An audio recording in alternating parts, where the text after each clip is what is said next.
Welcome to another episode of the OutThere Colorado Podcast. Once again, I'm Spencer here with Seth. Hello. And once again, we've got Tim over there on the video and sound for today. A lot of Colorado things to talk about. Over the weekend, I did one of the true rites of passage, so to speak, as a Coloradan.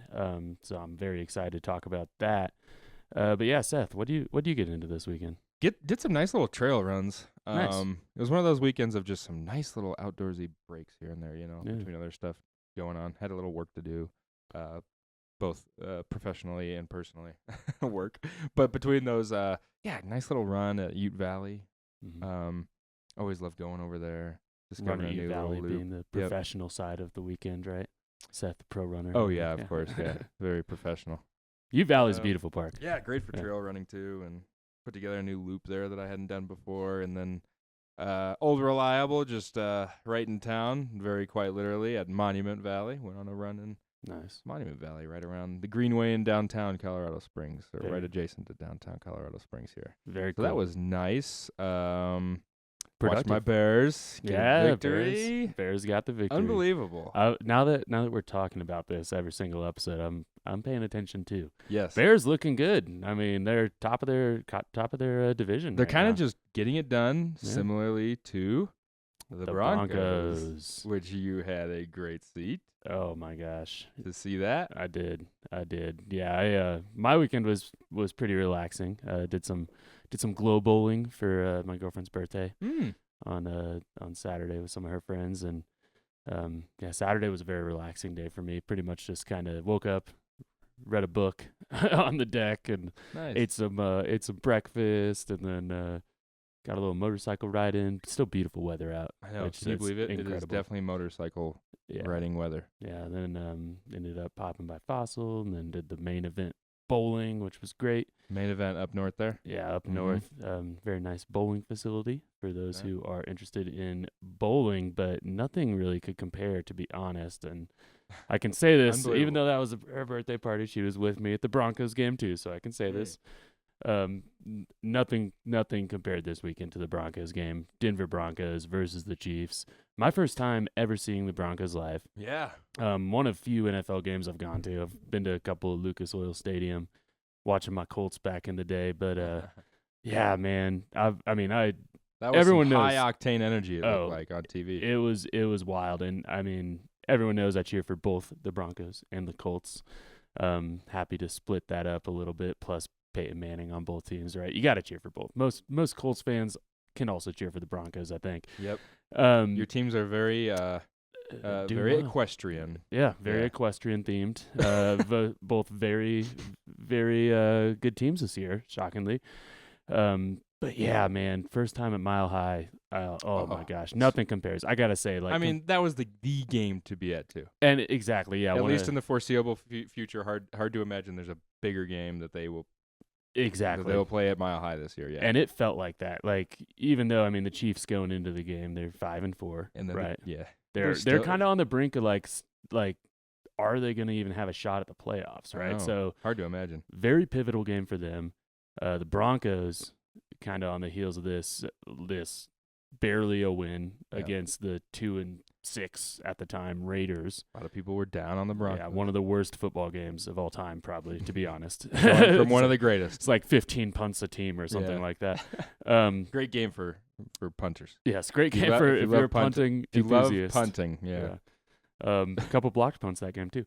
But yeah, no, it was both teams, like, a lot on the line just in terms of the team morale and just the conversation around both of these teams. Mm-hmm. And it did not disappoint. And like I said, been to a few games at Lucas Oil, been to a game at Lambeau Field, right? Mm-hmm. And that was a big game at Lambeau back in the day. It was against the Vikings. So, but I got to say, man, the audience and the fans were just going wilder than I've ever seen before. Big energy. People talk about the Broncos games and they say they're like a fun game to be at, but when everyone starts stomping in the stands and the whole thing is shaking, incredible. And I mean, obviously this game, I think the spread was 4.5 in the favor of Chiefs winning.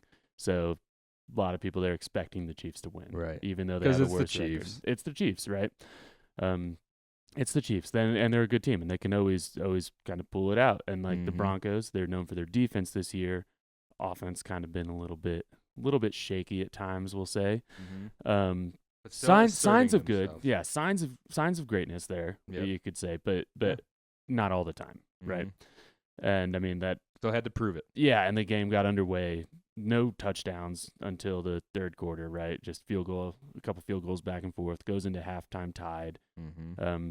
Broncos secondary showing some pretty big holes. Mahomes just not connecting. Some of those, the game could have gone very differently had he made a few of those early on missed connections. Broncos also had a couple. There were a couple of questionable calls, we'll say, in the favor of the Chiefs. One of which was a Broncos receiver who broke a tackle out of the backfield and had a touchdown shot, but I think they called him out of bounds or called him stopped at forward progress. I think it was out of bounds, though, and he was not out of bounds. But yeah, I mean, there were a couple very big emotional moments in the stadium. And yeah, I mean, can you ask for a better ending? It was, the Broncos 19-19 after the Chiefs missed a PAT, had 4 minutes left, I think, to get a stop, get the ball back, and then score. And whenever that third down hit and the Broncos had to get that stop, they finally got, I think they only had 2 sacks that game, one of which was for an 11-yard loss to get that ball back from the Chiefs. Broncos return. I think they started with the ball in like their 26 or 25. So it was I think 26. So it was a long way to go. And I mean, they had a couple big passes there. One on third down, third and long, got I think a 20-yard pass to Sutton. I want to say another 35-yard pass to Franklin that set him up at like the 15-yard line for that final field goal. And I kind of expected the crowd to just, go hush, let this kicker do his job. But it's still buzzing, and then through the uprights, fans go wild. Crazy. Absolutely amazing experience. I'm so glad you got to be there, man. Man, me too. It was funny too because how were the seats? So we were in the 500 section, so the very top, right? Okay. But we were on the 50-yard line. Yep, right. And honestly, after having similar seats for the Air Force Army game earlier this year, I really kind of like that spot. You can see things. Spot, you can see everything unfolding. Yep. And you're locked in. It's like I've been down lower at professional football games before, and you kind of have a hard time seeing the whole field and seeing what's happening, and just being up at that top of the stadium, essentially, everyone going crazy, the fireworks launching off with the victory. Like it was so cool. That's like great, hands down. Have you been to Ball Arena for a Nuggets game?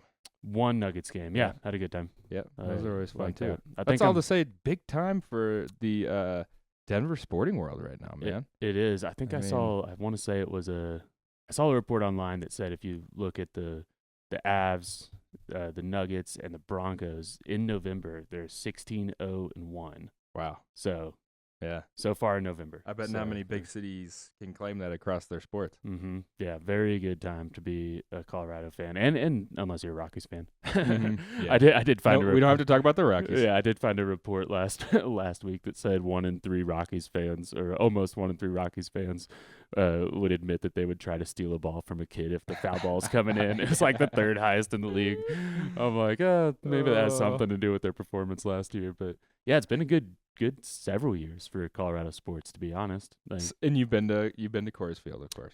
Yeah, long time ago. Okay, so that was probably 8 years ago. Oh, really? So, and Banana Ball this year, but I was gonna say, which is one would argue a much better experience than a Rockies game this Yeah. season. So, but in terms of professional sporting venues, how do you rank them? You can rank them now. Yeah, I can. I mean, Empire Field was by far the best. Yeah, okay. Yeah. Mile High, Empire Field at Mile High, right? I'm gonna say it wrong. I know. Top one for sure. Change again. Yeah. Saw Metallica there too earlier this year, and that was awesome as well. So you did that. Yeah. So two very big events at Mile High for me. And here they are talking about a new stadium one of these days. I know. It's interesting. I'll be curious to see what happens if there. They can replicate the. Was it Burnham the Yard, energy, right? Right. Yeah. That's what's in the works right now. Old rail. Us Bears fans know about the process of new stadiums. That's going on right now too. Yeah, I wonder how long this will take. They've already bought land, or they've already bought land totaling $146 million in that surrounding area. I always feel like those football stadiums go up faster than you think, man. Oh yeah. I bet once all the pieces are in place, it kind of. No, I'm just thinking like the Vikings some years ago. I don't know. Yeah, It doesn't seem like that took all that long. And then the Rams at SoFi, that beautiful stadium. Yeah. Seems like these things just kind of happen. Well, and years for sure, but not many. So, and here's some reporting from Denver Gazette's Kyle Fredrickson, talking about the timeline for this new stadium for the Broncos. 2031 NFL season is kind of the targeting completion date. Maybe. So apparently the lease at Empower Field at Mile High runs through 2030.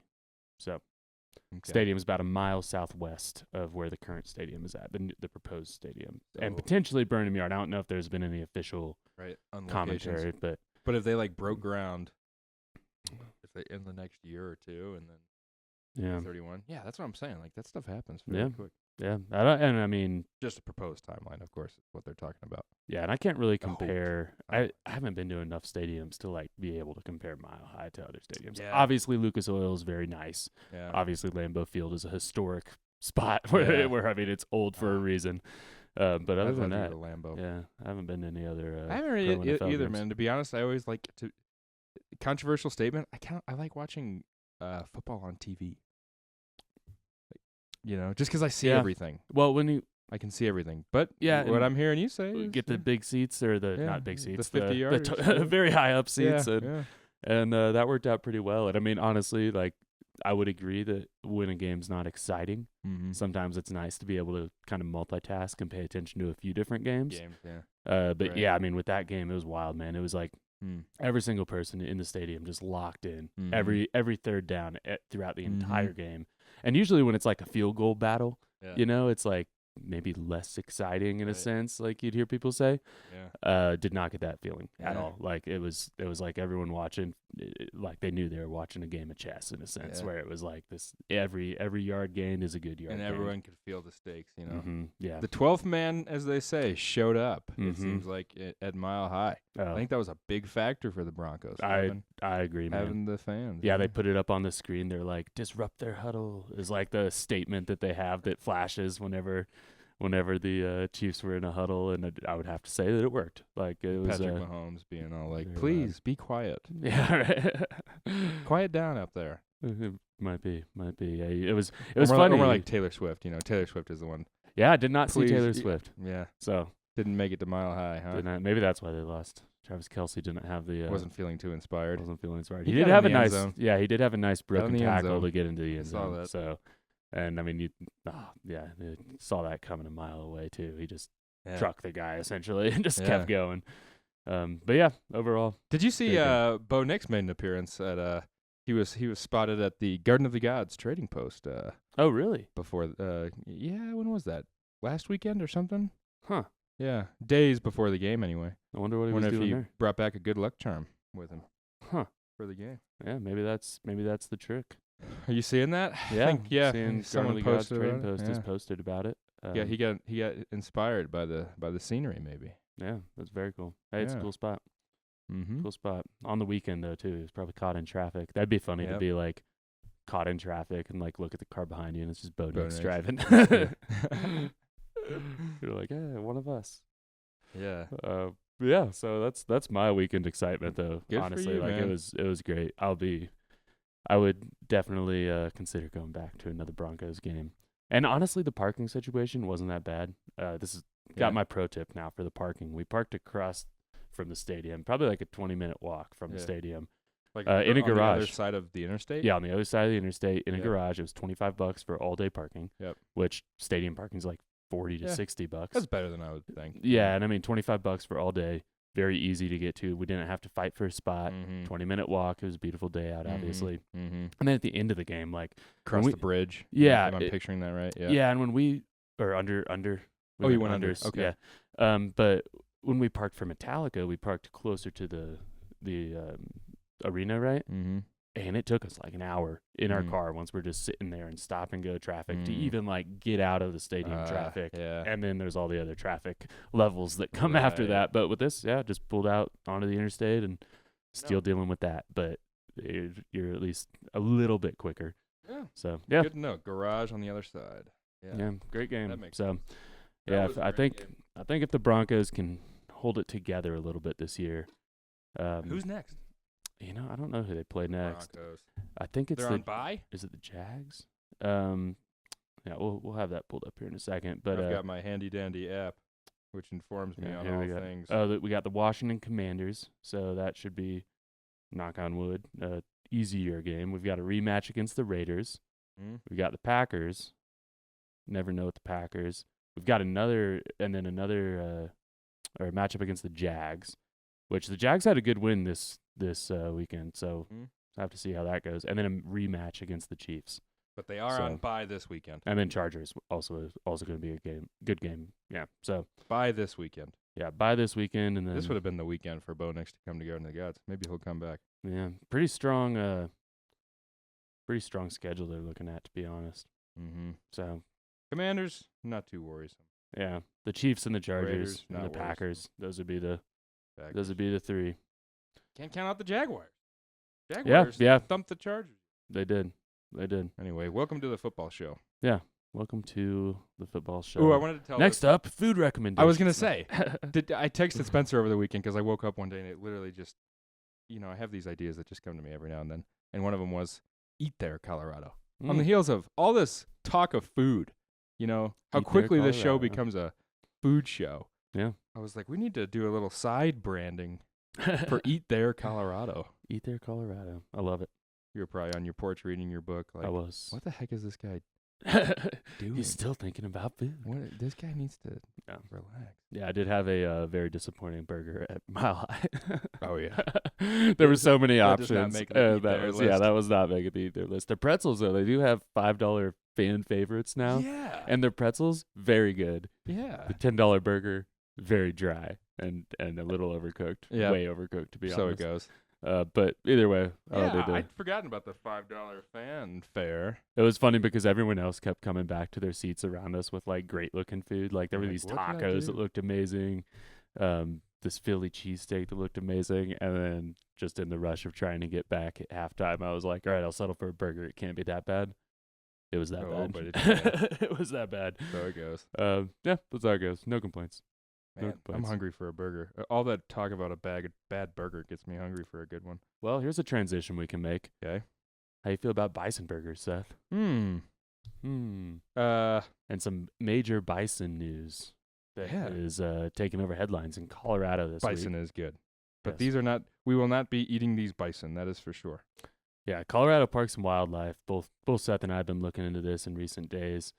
Colorado Parks and Wildlife recently announced that bison will now be duly classified come January 2026, where they can either be considered livestock or wildlife, depending on whether or not they're fenced in. Right. Kind of stems from, essentially, there's been a major restoration of bison in the American West in recent years. Bison once famously around 60 million or so in their numbers back in like the 1700s, cut down to about 500 by overhunting. By the end of the 19th century, and they look like they could go extinct, and but they've since been making a comeback, and there's been a more concerted effort in recent years to get their numbers up across states, not even really in Colorado so much in terms of the wild aspect, but definitely in terms of commercial herds and some of these restoration herds that they've been trying to build up. Numbers I've been seeing recently around 30 to 40,000 wild bison now in America, plus another 400 plus thousand that are in some of these herds. So interesting stuff. More recently, some of these bison have been coming into Colorado from the Utah Book Cliffs across that state line. Kind of created a situation where you have wild bison settling in the state again after hundreds of years. So yeah, what turning heads? What were you seeing about that, Seth? Yeah, I plugged into the commission meeting where the Parks and Wildlife Commission formally adopted this new dual designation, along with some updates to some regulations that were laid out in some legislation last year that I'm sure you kind of came across too. But yeah, I was just kind of curious to see how people were talking about it. I mean, there is definitely some interest. From advocate types, from tribal people, from environmental people and just general wildlife lovers. I was just kind of curious to hear what their thoughts were. So I listened back to that recording, that meeting, and yeah, definitely heard a lot about like a lot of interest and a lot of hope of like seeing that restoration, like being able to see bison naturally out on Colorado's landscape again. Is that feasible? Is that possible in this very new West, right? This West that is not the West that those bison knew before being tragically brought to near extinction. So I think in the next year we're gonna see more conversation about that, of what that could look like, how that, if that's feasible, how that could be feasible, right? Parks and Wildlife has talked about embarking on this bison management plan in the next year. So I'll be curious to see how kind of the conversations play out in the year ahead. A lot of those comments were also lingering on hunting, right? So there's kind of some side mentions that Colorado Parks and Wildlife has made. Obviously, whenever there's talk about managing a big ungulate like this, there's naturally going to be talk about, well, does hunting have a role in that? CPW has emphasized there is no firm plans about hunting right now, but nonetheless, people are talking about that, right? Like I heard a lot of passionate people talking about, let's be careful about hunting, you know. Yeah. Probably having in mind like that history, right, of them being hunted to near extinction, right? Oh, you see the photos of the skulls piled up, and those are like pretty iconic in terms of American West history.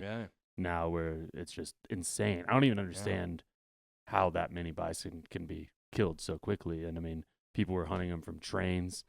You had the guy that the Gore range is named after. You know that one? The Gore Range out by kind of like the Vail area, Summit County Vail. Yeah, Eagle Nest Wilderness. It's named. I'm gonna pull his name up here real quick, just so I can make sure. I get this right. But essentially, this guy, I think his name's like Edward Gore or something like that. Oh, here we go. Lord St. George Gore. Was his name. Pretty ominous last name.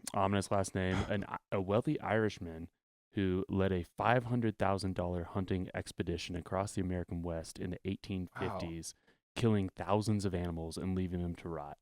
Wow, I did not know about that. So he claimed to have killed on this expedition more than 2,000 bison. And I will not think of the Gore Range quite the same. And there's always a little bit of a push to kind of rename this because of that. Okay. But just to kind of put that into perspective, what some of these hunting expeditions were what was going on? And I mean, just literally just shooting bison for the sake of shooting bison. And so I think I can imagine there's going to be delicate conversations around that. But I think it's also I was gathering really premature because like I don't even think there's an idea of what a stable herd would be, like what those numbers would be to even necessitate any thinking about hunting. That's kind of my impression of it right now, as it is right now today. Yeah, and I mean, we're talking about bison trickling in here and there. I'm not even familiar what those numbers are in the Book Cliffs area. That kind of necessitated this conversation in the first place of getting a wild designation on them. Yeah, and I pretty much interpreted that wildlife designation decision as kind of like okay, these bison are going to come in to Colorado. Let's make sure they're designated. We need to have tools in place for protection is the way CPW is putting it. Exactly. Proactive protection, you know, for if and when numbers got to some kind of point. Yeah, and I haven't seen any plan about actively trying to reintroduce wild bison in Colorado. Either, so. Exactly. And that's the thing. Yeah, while there are people, like I mentioned, while there are people interested in what that could be, clearly, I'm not hearing anything specific on CPW's side of the interest or lack thereof there at this point, you know. And here's a good question for you. If Colorado were to announce a plan to reintroduce bison, how do you think the public reaction would compare to that of the wolf reintroduction? That gets into like a really interesting cultural conversation. Like what is the cultural place of a wolf and what's the cultural place of a bison? I know I'm kind of vaguely recalling, like, I think there has been conversation about bison. Again, kind of like what I alluded to earlier, like how the landscape that they knew in their historic range is not the landscape of today, right? We're talking about private ranches. We're talking about private interests on those ranches and the potential damage that bison can cause to those ranches. So in a similar vein of wolves, right? But I think I definitely think culturally the image is different. Yeah. Yeah. And I think there's a lot of nostalgia associated with the bison. That's not quite associated with the wolf, maybe. Yeah, and I think you'll get similar passion though. Yeah, and I think also though, something with wolves, right? The negative impact that livestock producers face with wolves. Talking about a predator, it's much more graphic. Yeah. Compared to that of a bison potentially. We have stories in our DNA about the big bad wolf. Right? Yeah. No one's has a story about a big bad bison. Yeah. So that was something where I was curious about it because they did also just reintroduce, or they're working on reintroducing wolverines now. Right. Almost no negative complaints about that. Yeah, that's really been quiet, hasn't it? Yeah, and granted, you're talking much smaller numbers in terms of a reintroduction there, probably, and probably even given the place of these wolverines, probably not much of an impact to your average Coloradan at all. Probably not going to have the news pop up. Similarly, you're gonna have a same vein of conversation about ecological benefits. The people on one side of the wolf debate talked about ecological benefits. There are definitely people in that commission meeting talking about ecological benefits or studies suggesting that of bison when they're allowed to range freely and what it means for soils and grasslands, So there'd be probably some of that. What were some of the negative impacts that got brought up? Didn't hear much on negative impacts. I have heard concerns in about ranch land, right? And about fencing, right? About traffic, right? Bison on roads, Yeah, I mean, 2,000 pounds. They're bigger than moose when they're full grown. Right? So don't want to hit a bison. So I've heard stuff like that on the peripheries, but disease transmission's one thing. There you go. Yeah, that was something I heard. Very good call. So. Yeah, I think that's of maybe top mind of CPW when it came to this designation of what could their relationship be with other species. Yeah, and that side of it too. That's a great point. Yeah, people don't realize bison, despite their massive size, can hit you with a fun fact here. They can run up to 35 miles per hour. Wow. And can almost turn on a dime. So they're very agile and very fast. Yeah, I guess I've seen those videos of herds running. Yeah, and they do the majestic. They spin to protect themselves and just that whole dust cloud. Yeah.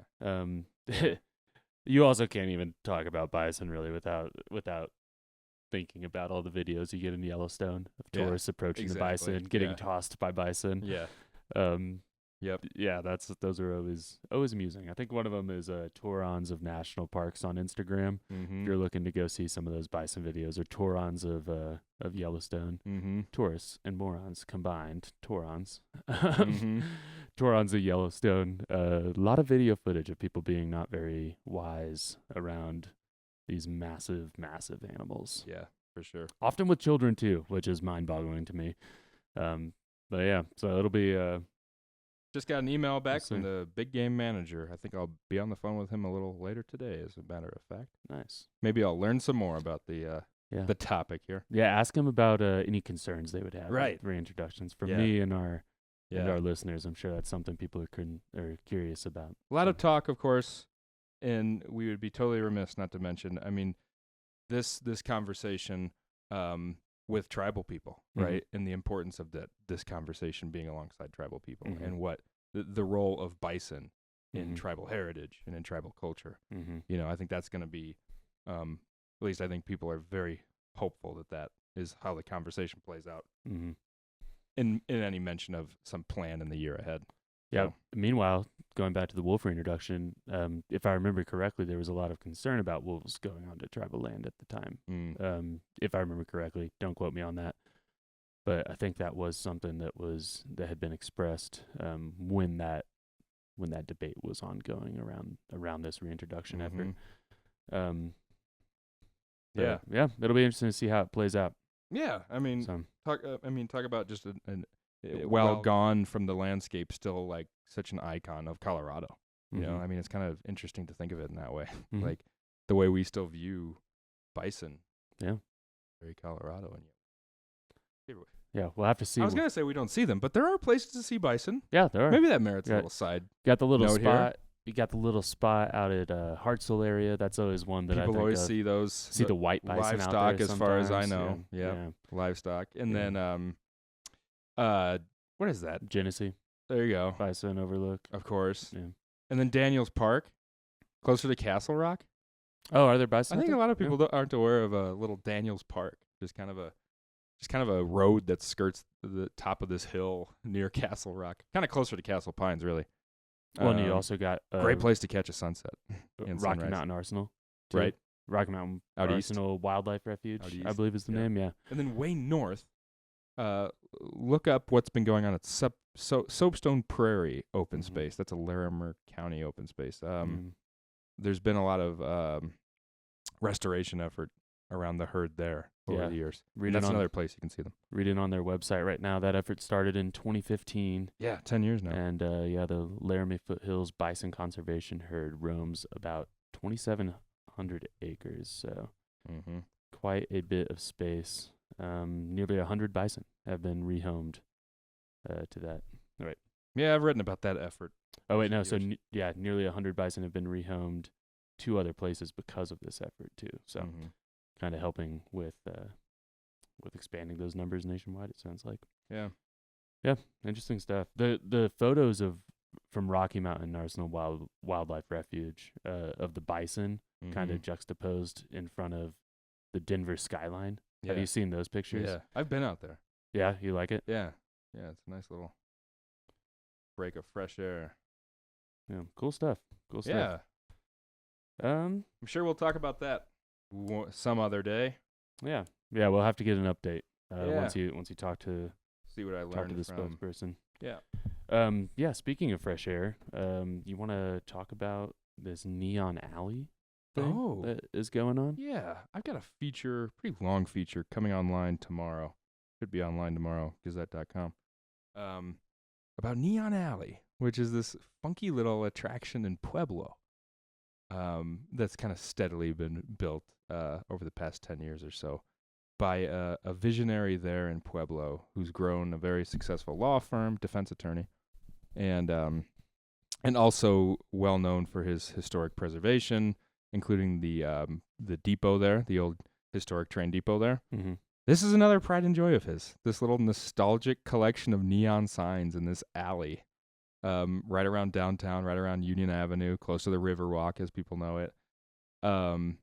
Yeah, just very nostalgic. I went there on like a rare rainy night in Pueblo. Oh, it sounds like the perfect time. Where the lights are illuminating, reflecting off the puddles. reflecting off the puddles, and yeah, this is the creation of a man who has lived a very colorful life, a very meaningful and impactful life, and nowadays he's kind of reflecting on Neon Alley being one of his proudest things, where he can see people happy and laughing and joyful. Yeah. Looks like they do some events there too. Yeah, I think there's been like maybe some. What was he telling me about? Like, he's a funny guy. They did like a scorpion race or something. He was trying to he brought some scorpions in. That's funny. But the photos look cool. Just it's a free thing to pop into. Yeah, reminiscent of like Nashville. Yeah. With the neon lights. Yeah, in a for way. sure. Yeah. Yeah. Very cool. Gives you it's a little slice of Nashville and a little slice of Vegas and Pueblo Mm-hmm. that you would never expect, Is there anything to do there, or is it kind of walk and see what it looks like? Just walk and see what it looks like. And he's got like the old vintage, big blow up movie posters, Oh, cool. vintage movie posters Yeah. hanging up. Yeah. So you've seen like, it's very Instagrammy, that's for Mhm. sure. Yeah. But like, you see like people doing like pictures there for like prom and homecoming. Locally it has that kind of place. Very cool. But yeah, all in this kind of in his effort in what's really been part of his life, to bring, here's a good pun for you, right? To bring some good light on Pueblo, right? Mm-hmm. people view Pueblo a certain way, and he's very much aware of that, being a defense attorney, right? And certain reputations that come from certain headlines, like we saw over the summer, top 10 most dangerous places from U.S. News and World, right? But his whole kind of life focus has been on redeveloping a lot of places. Mentioned the train depot there, and just trying to inspire this love of Pueblo, this very artistic town. You know, I think I was on here talking about the Pueblo Levee, the mural project. Yeah, set to be the world's longest mural once it's complete. Yeah, that's another thing to see while you're there. Maybe just bring your bike and take a spin along the river there. That's a great way of seeing Pueblo and seeing the artistic life that lives in Pueblo. And then get get a burger or get a passkey Italian sausage sandwich and wait for the sun to go down and go see Neon Alley.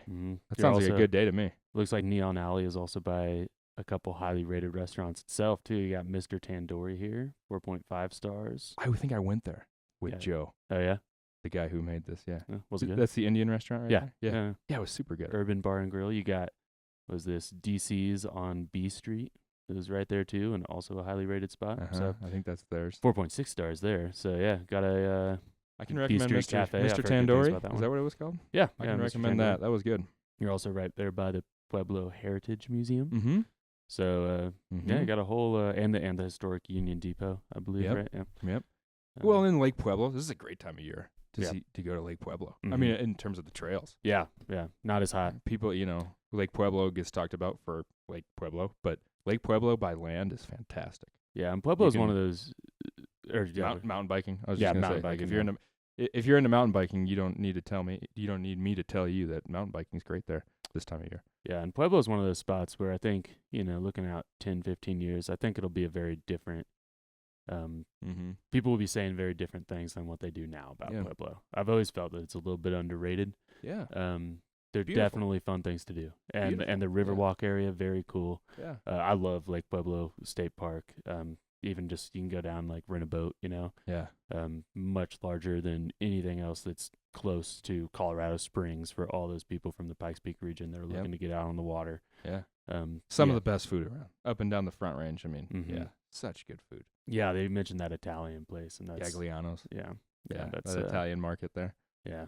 Apparently very good. Still on my list. Yeah. Obviously the state fair is always there too. So yeah. Pueblo, I'll be curious to see where it's at 10 years from now, and I think it'll be only good things where it's headed. So. Yeah. And that will be at least partly due to Joe Kinsella, the aforementioned visionary of Neon Alley and a lot of other real estate around that town. And his sons are very active in historic preservation now. Very cool. So, yeah, it's a neat story behind the lights, if you will, behind the neon lights. Yeah, love to see it. Good location for Pueblo, too. You're right there by Canyon City, right there by Colorado Springs. You can kind of go to either or. A little further from the mountains than some Coloradans like. But, but yeah, with Lake Pueblo there. And what was that place with the slopper that I really liked? Well, you really like the brew pub, but the famous one the brew pub one. Is the Coors Gray's Tavern. Gray's Coors Tavern. I think, that's what it is. That's the supposed birthplace of the slopper. And it's super cool in there. You get like the schooner of beer. Which I guess like where you expect to see like a margarita, like a bowl-shaped glass. That's the tradition. You got to have a schooner of beer and a slopper. That makes sense. And I thought it was interesting when I was there. Like, people love the red chili as much as the green chili at Gray's Coors Tavern. That was my impression anyway. Yeah, I've heard that. I was like, really? Yeah, the slopper. I thought that was sacrilegious, but if it's the birthplace, you can, it must be all right. It must be all right. Yeah, and you're right. The slopper that I was a big fan of was on the Pueblo Riverwalk Brews Ale House Brewing Company. That being said, Pueblo did release or Visit Pueblo. I think it came from Visit Pueblo, I want to say. Released a list of where the best sloppers are at.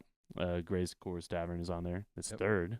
Apparently the top voted best slopper was Cactus Flower Slopper.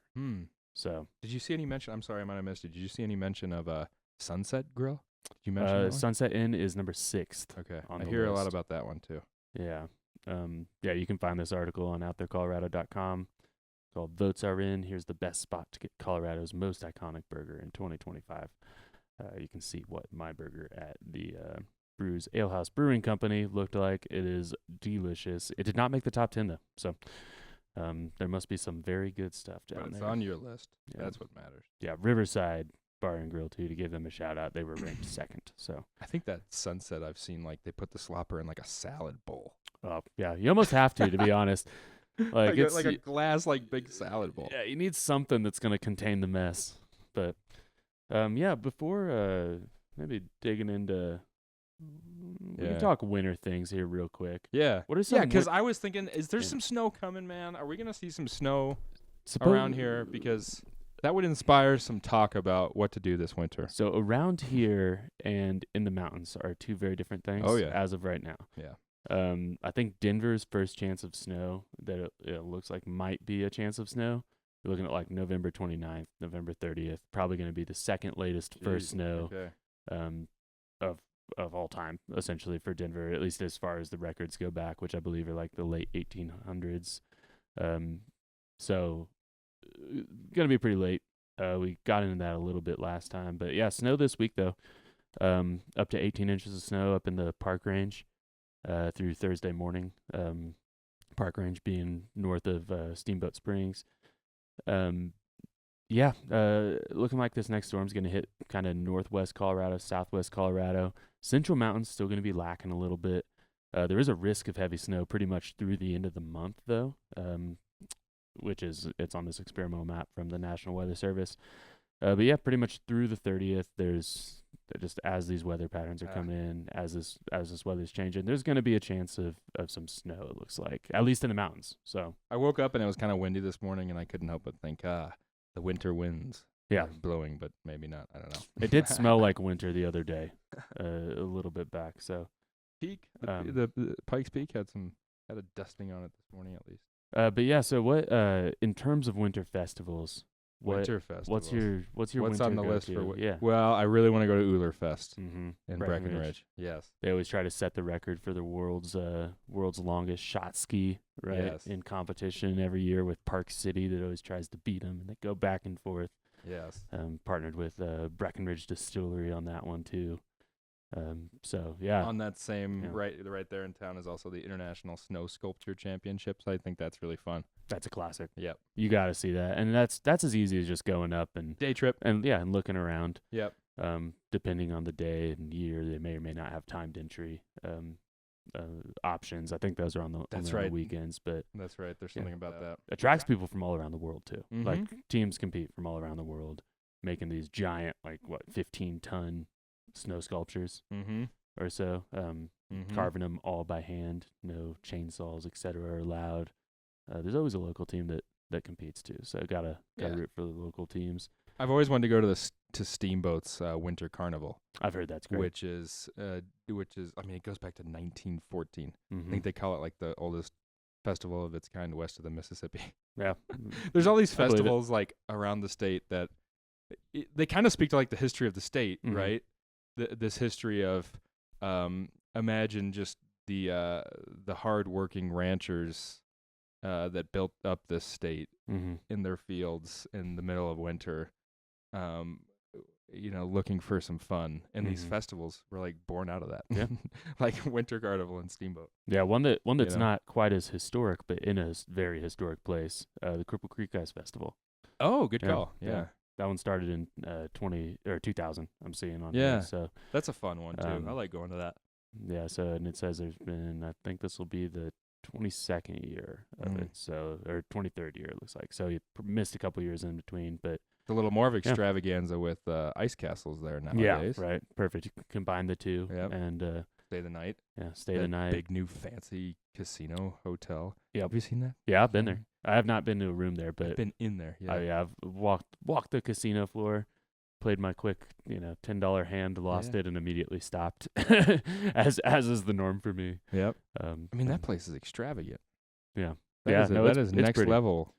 People think of like mom and pop casinos in Cripple Creek, but that's like, it is taste still of luxury. It is still a Cripple Creek casino where there's only really I think 2 gaming rooms or so. Okay. There, 3. Yeah, on the maybe. floor there. I'm kind of maybe more. Maybe I wasn't exploring too much, but not quite the size of the Vegas casinos, Yeah. but it definitely has that very high end feel. Yeah. Yeah. And Exactly. I've heard the rooms are nice. I think there's like a rooftop pool. I think there is. Yeah. Yeah. Yeah, like it's definitely like a very nice spot for being in this Yeah. mountain town that's at 9,500 feet of elevation. Yeah, has that like very nice luxurious feel that you're looking for or some people are looking for in a casino town. Kind of a new side of Cripple Creek. Yeah, that's a good one. Of course, later in March, the Frozen Dead Guy days. Oh, of course, in Estes Park. New home in right? Estes Park. Yeah. That's one still on my list. I haven't been to that yet. Yeah, neither have I. Seems funky. I feel like when I go to the mountains, most of the time, minus some of the Breckenridge festivals, I'm skiing or snowboarding. I'm not really focused as much on the festivals. Yeah. Cripple Creek Ice Fest though, that's a fun one. But yeah, Frozen Dead Guy Days now in Estes Park, so exciting stuff. March, I think, is when they do that. Yeah, I believe so. Yeah. Let me see if I can get the date here. I'm sure they have it set so people can have it on their calendar. Yeah, March 27th to March 29th. Frozen Dead Guy Days in Estes Park. There you go. But yeah, I think that's about all we got to talk about today. Sorry we talked your ear off too much about the Broncos and their seasonal outlook. Well, that was big time, man. Big time win. Big time win. Hopefully we'll be following them all the way to the Super Bowl, but we will have to wait and see. See if they... Yeah, they got the defense, that's for sure. Who are you going to cheer for, the Broncos or the Bears? Bears. Of course. Not even a question. Of course. I gave them a chance, folks. I gave them a chance. No, that wasn't even a chance. The Bears, man, yeah, they're my ride or die. Yep. They're my ride or die, as they say. And I just don't know. I mean, it's weird. Like, we're similar to the Broncos in that we just keep finding ways. Mm-hmm. But we're not similar in that we definitely don't have a defense like that. Yeah. We have an explosive offense at times. Yeah, defense definitely holds the Broncos together for sure. Currently ranked first in the league. Is that right? Yeah. And they win a tiebreak over New England based on conference games. So next week we'll be talking about some Thanksgiving related things. Yes, we will. I heard. Should I do a little tease? You could tease it. I like teasing it. And you had a couple calls with very prominent Coloradans. People are like, why would anyone prominent talk to Seth? I wonder the same thing. But every around Thanksgiving, I always like put a call out to, various athletes and advocates and industry people asking the question, what place in Colorado are you most thankful for? Like a very impossible question. And it always gets me some really great reflective responses that also kind of open my eyes to other places around the state. Mm-hmm. And on a whim, I just thought I should ask the governor, I should ask our U.S. senator. Mm-hmm. Senators, what places they're most thankful for. Mm-hmm. And I heard back from them. So you get you heard back via phone call from email from Polis. Okay. Email, yes. Jared Polis, or at least his people, shot me an email back with his response, and same thing for Senator Hickenlooper. There we go. So I've got their picks to present to you, among others. Yeah. Like I mentioned, other athletes and outdoorsy advocates and people who got back to me as well with some interesting places. And then maybe we should think about our own. Yeah. The places we're most thankful for. I can come up with some stuff. Yeah. Other than Mile High Stadium. Yeah, other than Mile High Stadium. I'll come up with something creative for that one, I think. But yeah, so you'll have to tune in next week so that you can hear the places that they are most thankful for. Yeah. Isn't that funny? They might surprise you. Yeah, we'll see. I don't know. The Polis one, knowing Polis, Seth told me, so I know already, guys. Yeah. Not surprised knowing Polis, but I think people will be surprised. I think audience members will be surprised about who are still maybe haven't discovered this place. Mm-hmm. Very much. We keep teasing it up. Much so yeah, I got to tease it as much as possible. We're the ultimate teasers. Get these return listeners. But yeah, until next time, I'm Spencer. And I am Seth. And we will see you out there. See ya.